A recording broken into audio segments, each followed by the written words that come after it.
Beberapa hal penting sebelum kita merosting adalah memperhatikan biji kopi. Secara mudah, kalau kita nggak punya alat, apakah biji kopi itu kita baik atau buruk? Kita mengambil biji kopinya, sebagai sampel kamu mau berapa? Oke, kita nolkan dulu, sampel saja. Nah, kemudian kamu tuangkan ke dalam air, masukkan ke dalam air. Nah, Anda bisa melihat secara mudah kalau kita nggak punya alat ya, ini cara sederhana orang kampung seperti ini ya. Nah,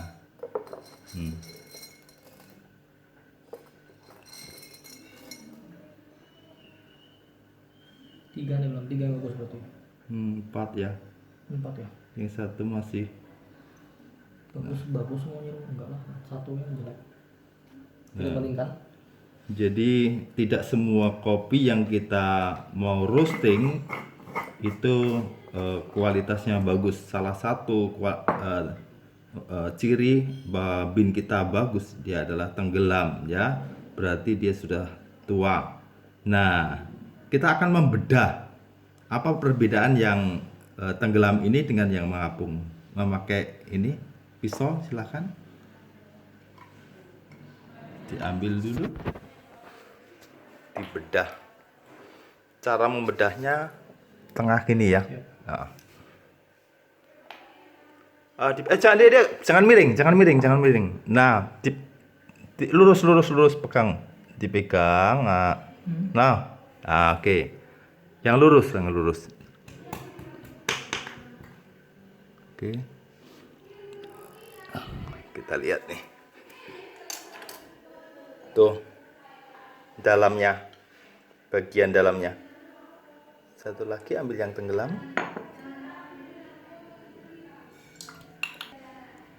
Kita potong juga.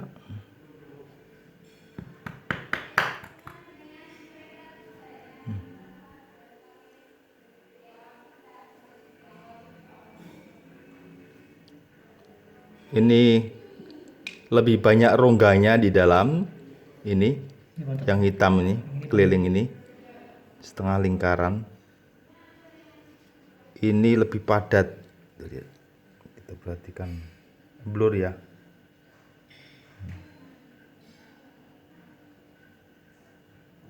Ini kan padat ya, padat ya. Nah, Padat sekali. sedangkan itu kan ada lebih banyak rongganya, seperti ada hitam-hitam gitu ya. Bolong, ada lubangnya. Nah, pada waktu kita merosting itu kan kita mau merosting secara cepat atau lambat. Nah, begini, kalau yang tenggelam itu, kalau yang padat itu kita roasting secara cepat, nanti bahasa orang sederhana itu luarnya itu sudah gosong tapi dalamnya matang. Maka kalau kondisi bijinya itu sangat padat seperti itu, maka solusinya kita harus menggorengnya pelan-pelan, slow roast ya. Sedangkan kalau banyak yang kopong, ya kalau kita sudah beli lalu nggak mau rugi dan kita paksa untuk roasting, maka kita goreng pelan-pelan ya, slow roast ya. Nah, itu konsekuensi sangat sederhana sekali dengan melihat kualitas biji kopi. Lalu yang kedua, kita harus mengukur kelembapan dari biji kopi. Ambil itu yang di stoples. Nah, karena kita tidak mempunyai alat ukur kelembapan, maka kita langsung saja memasuki hal yang ketiga, mengukur kadar air dalam kopi. Kita merosting 300 gram saja. Tolong ambilkan kopi bangka. Kita mau menggoreng kopi bangka 300 gram ya. Kita coba tes dulu. Tadi Robusta Lampung, ini Robusta Bangka. Dites saja beberapa. Nah, kita lihat ya, itu selalu ada yang mengapung dan ada yang tenggelam. Baik, tidak semuanya kopi yang kita giling atau beli itu tenggelam semuanya. Baik, setelah kita mengukur berat yang hendak kita goreng, kita mengukur kadar airnya. Rumus kadar airnya masih ingat toh? Motor ya. Ya, massa dibagi volume kali 1000 itu hasilnya. Pada umumnya kopi-kopi di Indonesia berkisar antara 650 sampai 750 bahkan 800, rata-rata itulah. Itu yang pada umumnya. 8? 57. Oh, bagus tuh berarti kadar airnya. Oke, setelah itu kita mau praktek untuk roasting. Tapi sebelum praktek untuk roasting, hal yang paling penting kamu membiasakan, tolong dimatikan timbangannya. Sangat penting ketika kita merosting memakai mesin, itu kita harus mempunyai catatan. Catatan yang paling penting adalah kurang lebih seperti itu, mencatat temperatur, yang kedua waktu, time ya. Nah, ketika pastor merosting memakai alat dari hadiah dari Kotiwan, itu panasnya ditunggu sampai 180 derajat. Bisa lebih sedikit, 180 sampai 190 derajat. Oke. Nah, setelah ini panas suhunya itu 180 derajat, itu binnya dimasukkan. Oke. Binnya, biji kopinya. Di menit 5. Ya, misalkan kalau ini ternyata 5 menit, karena kita ini hanya abstraksi saja. Nanti kalau waktu kita aplikasi menghidupkan mesin, bisa jadi lebih dari 5 menit. Ini hanya sebagai contoh saja. Jadi kita memulai memasukkannya di 180 derajat. Nah, apa efeknya atau apa akibatnya kalau kita memasukkan di ruangan yang 180 derajat itu sebuah benda dengan kelembapan kadar air tertentu? Apa yang akan terjadi, Kiki? Suhu ini akan naik tetap atau akan turun menurut kamu? Lagi? Kalau ini alat kopi ini sudah 180 derajat, kemudian kita masukkan sebuah benda dengan kadar air yang kamu sudah ukur tadi berapa? Berapa tadi? 8. Kadar air kelembapannya nggak ada ya, dan sebagian kosong, sebagian tenggelam. Nah, apa yang terjadi? Apa yang terjadi dengan kelembapan ini? Temperatur itu di dalam mesin Mungkin turun. makin turun, betul. Nah, semakin ketika bin masuk, tak 1 menit setelah bin masuk, 2 menit setelah bin masuk, 3 menit setelah bin masuk, apa yang terjadi? Setelah ini masuk 1 menit, naik atau turun? Turun. 2 menit Tetap turun. turun, 3 menit Udah mulai naik. tetap turun. Nah, tapi nanti kamu akan praktek ya. 4 menit turun. Jadi nanti menit yang keempat lebih berapa detik dia pada umumnya akan naik. Nah, makanya ini per menit kamu harus mencatatnya. Per menit, misalkan ini contohnya.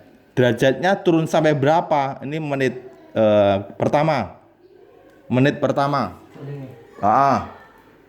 Oke. Kamu menghitungnya roasting itu pada saat kamu memasukkan biji bin ini ke dalam mesin kopi, ya. Nah, pada saat kamu sudah 1 menit, apa yang terjadi? Turun, misalkan turun berapa derajat? Dicatat, misalkan sajalah 170 derajat. Oke, 170 derajat. Ica-icanya ada, abstraksi saja ya. Nah, berarti catnya sudah berubah atau enggak? Berubah. Dua garis ini kalau ditarik, garis ke atas, garis titiknya di mana? Di sini ya. Oke. Menit yang kedua turun lagi, dicatat lagi. Ayo, menit yang kedua, garis yang kedua. Oke. Titiknya di mana? Derajat temperaturnya naik atau turun? 150 lah kayaknya. Oke, main imajinasi saja. 150 ya. Di sini. Oke, turun ya, grafiknya turun ya. Ya. Setelah 3 menit, main imajinasi ya. 140. Oke. 140. Main imajinasi lagi. Kalau pengalaman pastor itu 4 menit dia masih turun. 3 menit masih turun. 3,5 menit pun turun. Menit keempat Naik udah. masih turun. Oke. Menit keempat. 130. Oke. Kok turun drastis tuh? Ya, itu hanya Imajinasi. biasanya ini sampai 100 turunnya. Sampai 100. Lebih ya. Kalau Kurang mesin? lebih 100 ini. Ya. Kalau pakai mesin. Ya, kalau pakai mesin ya. 100 menit ke 4 4 menit lebih 30 lebih 25 detik ini biasanya 100, tapi ya hanya untuk pengetahuan kamu bahwa cat ini super penting dalam roasting ya. Oke. Setelah dia memasuki menit 4 menit 30 detik, tulis 4 menit 30 detik. 4 menit 30 detik masih pas di titiknya ya. Titik terendahnya. Titik terendahnya tulis saya 100. 4 menit 30 detik ya. Udah. Oke. Setelah dia 4 menit 30 detik, apa yang terjadi? Naik. Naik. Oke. Menit kelima. Temperaturnya naik. Oke. Naik ke? Naiknya ke sini toh. Ya. Temperaturnya kan naik. Jadi 100. Naiknya pelan-pelan nggak mungkin loh. Naiknya langsung 130 lah, 100 dari 100 sampai 200 nggak mungkin lah ya. Setelah ya. Menit ke-6 150. turun atau naik? Naik. Naik. Oke, buat 100, titik. 150 lah. Oke. Menit ke-7 turun atau naik? Naik. Oke, terus sampai kamu menguasai. Oke, menangkap idenya. Udah. Oke. Grafiknya seperti apa kalau kamu lihat untuk sementara? Naik turun. Ya, dari grafiknya seperti ini ya. Dari tinggi turun dia naik lagi. Baik, terus biasanya ini kalau pengalaman pasur itu menit yang ke 7 menuju menit ke 7 sampai ke 8 ketika pasur roasting itu menit memasuki menit ke 8 dia sudah mulai bunyi first crack. Light. Kemarin 9. Ya. Ini pakai mesin. Kemarin kan manual. Ini pakai imaj. Oke lah. Menit ke 8 naik atau turun? Naik. Naik. Ayo buat lagi chartnya. Makanya kamu ini kurang panjang, sedikit pendek tadi sebenarnya. 850. Oke. Udah nih, udah puncaknya udah. Oke. Terus kalau dia sampai 10 menit karena itu chartnya kurang panjang, saya buat 10 menit. Udah medium ya, Nih. Catat dulu ya. Biasanya sudah first crack. second crack ya. Medium. Second ya beda-beda mesin ya. Bisa pada umumnya sudah peletikannya sudah melemah di menit yang ke-9 sampai 10 sudah banyak sekali yang pecah. Medium. First crack ya. Nanti kalau mau black itu dia menit ke-12. Menit ke-12 naik atau turun? Masih naik atau turun? Selalu naik kamu. Nah, naik. Tulis lagi. Nah, kalau pakai mesin biasanya 12 menit. 11 sampai 12 menit itu kita sudah mendapatkan black. Baik. Nah, kalau kamu sudah memegang pola ini, chartnya ini, kamu besok mengulangi meroasting yang sama, bisa hasilnya sama. Ya, misalkan sekarang ya. Ini kan udah turun ya. Ini menit yang ke-7. Itu kamu sudah ambil, kemudian kamu giling, itu sudah satu produk kamu. Oke? Oke. Menit yang ke-7 dengan temperatur tertentu, itu kamu sudah mempunyai produk yang kedua. Oke? Medium. Oke. Menit yang ke-8 kamu sudah mempunyai produk yang ketiga. Black. Menit yang terus jadi produk kita bisa banyak sekali. Ini belajar dari ABCD. Jadi kalau secara umum saja, secara orang awam itu dibagi menjadi 3. Light, medium dengan black. Tetapi padahal ini di antara light dengan medium ada tengah-tengahnya. Iya. Betul nggak? di antara medium dengan black ada tengah-tengahnya juga. Betul. Betul enggak? Nah, di antara tengah-tengah dengan ini dengan tengah-tengah kan ada tengah-tengahnya lagi. Betul enggak? Nah, yang tengah ini dengan yang tengah ini medium dengan tengah ini, tengahnya di sini kan ada lagi. Nah, itu sudah kita bisa menawarkan sesuatu produk yang berbeda-beda. Namanya apa? Kamu bisa memberi apa saja, tapi pada umumnya hanya dibagi menjadi tiga. Kalau americano ini melebihi black tadi itu. Black. Habis black apa? Americano. Americano lebih pahit, lebih hitam lagi. Ada ya? Nggak aneh yang gini. Terus hal yang paling penting tentang biji kopi. Nah, yang kedua, kelebihan dari mesin selain kita bisa memodel dan menggoreng hasilnya sama, itu kita bisa produk yang sama, itu kita bisa lebih konsisten. Nah, ini kelemahannya kalau kita latihan memakai goreng manual ini banyak kelemahannya ya. Kelemahannya temperatur di luar mempengaruhi. Kalau kita capek bolak-balik juga mempengaruhi hasil. Kalau kita mengukur besar kecilnya api juga mempengaruhi hasil. Ini contoh bawah sini. Bawah sini. Saya beri contoh. Ini yang mau digiling 300 gram. Nah, kalau biji kopi seperti ini ya. Ini biji kopi saya taruh seperti ini. Ini kopi. Kalau kita aduk, ini ibaratnya kita mengaduk memakai alat. Ini dibolak-balik, bolak-balik, buka, tutup.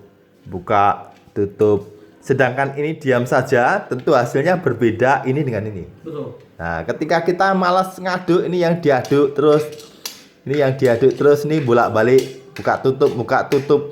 Ini bagus, tapi ini bawahnya gosong, dalamnya enggak. Nah, itu banyak kelemahannya. Tapi enggak, lumayan lah untuk pembelajaran orang-orang yang sederhana. Ya.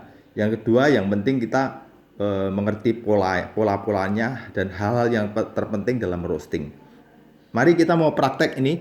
Dari 300 gram ini kita akan mendapatkan berapa ya? Akan mendapatkan susutnya berapa gram?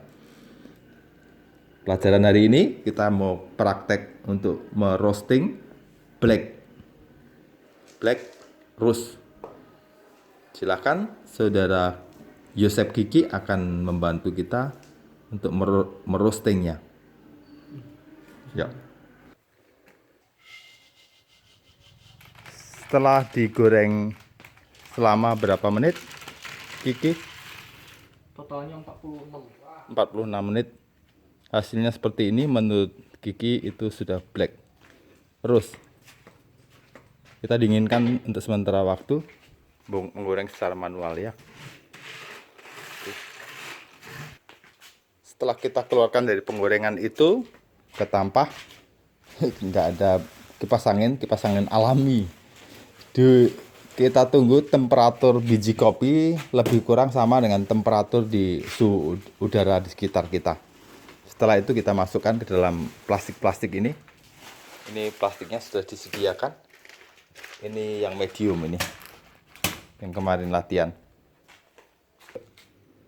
Ini kita timbang. Tadi kita mau goreng 300 gram. Ini 195. Ini sudah diambil 60. Total 255. Susutnya 45 gram.